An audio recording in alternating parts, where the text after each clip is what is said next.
Hey Dad. ਚੰਗੀ ਤਰ੍ਹਾਂ ਖੇਡੀ ਚੈਂਪ? Any doubt?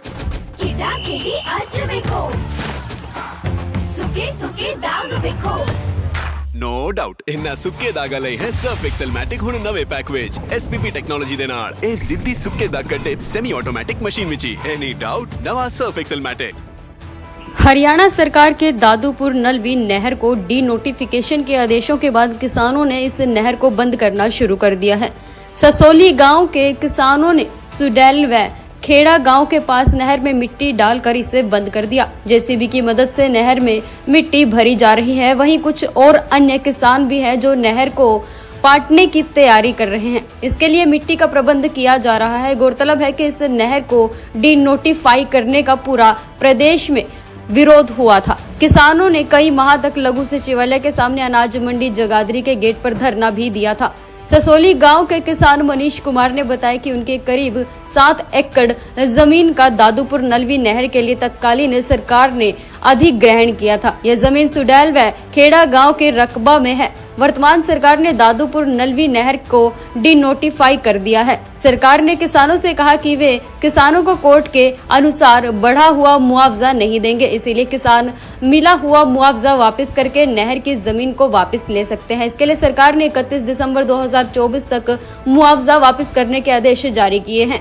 उन्हें सरकार की तरफ से करीब 95 लाख रुपए एस्टीमेट बनाकर दिया गया। ये राशि उन्होंने सरकार के खाते में जमा करवा दी थी। सरकार ने राशि लेने के बाद जमीन का इंतकाल परिवार के सदस्यों के नाम कर दिया। नहर के लिए दी गई जमीन उनके परिवार के सुमेर सिंह, अजमेर सिंह, गज सिंह, प्रीतम सिंह, बालकिशन के नाम थी। 4-5 दिनों से कई जेसीबी लगातार आपस में अपने खेतों से मिट्टी उठाकर नहर में डाली जा रही है। मनीष कुमार का कहना है कि सरकार अब बढ़ा हुआ मुआवजा देने वाली तो नहीं थी, लेकिन इसके लिए उन्होंने जमीन को वापस लेना ही बेहतर समझा। कम से कम इसमें खेती तो कर सकेंगे। सर दुर्भाग्य है हमारा किसानों का, जितने में एक्वायर की थी 5 से 6 लाख रुपए पर एकड़ सरकार ने हमें दिया था जब एक्वायर की गई थी। उससे ज़्यादा की तो सरकारी अफसर मिट्टी बेच गए थे इस पे से, और अब सरकार कह रही है कि इसको बंद कर रहे हैं। हम क्यों बंद कर रहे हैं? क्योंकि हाई कोर्ट का डिसीजन हमारे किसानों के हक में आ गया था। वो पैसे ना किसानों को देने पड़े।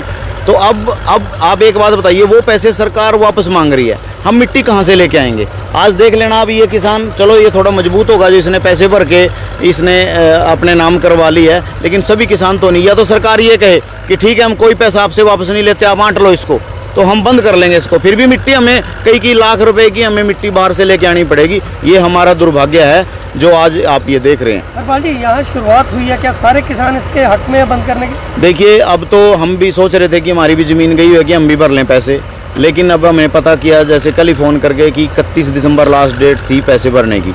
तो अब तो वो 31 दिसंबर भी चली गई है, अब तो हम पैसे भी नहीं भर सकते। और अगर पैसे भर भी दिए, इस किसान का भी अभी ये है, ये फंस भी सकता है बेचारा, क्योंकि आगे भी नहर है पीछे भी नहर है। पानी तो इसमें आएगा, क्योंकि पानी का वेग तो बारिश का पानी इतनी भर के चलती थी, ओवरफ्लो होती थी, अच्छे से अच्छा पानी आता था इसमें। जब वो पानी आएगा और आगे से बंद मिलेगी तो वो पानी फ्लड का काम करेगा, वो पिछले गाँव को भी डुबोएगा।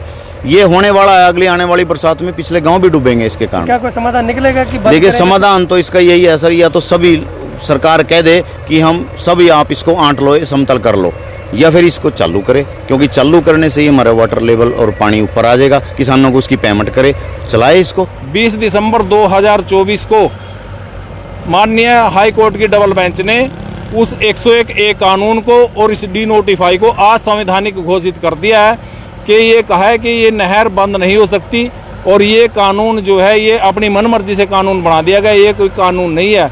और इससे पहले भी सुप्रीम कोर्ट 2020 में एक फैसला दे चुका है Indore development authority versus Manohar Lal के बीच। वहाँ भी ज़मीन एक्वायर हुई थी मनोहर लाल जी की, तो वो सुप्रीम कोर्ट गए थे। सुप्रीम कोर्ट ने कह दिया था कि जो ज़मीन एक बार सरकार ने ले ली और यूज़ कर ली, वो ज़मीन सरकार की है, वो किसान को वापस नहीं की जा सकती।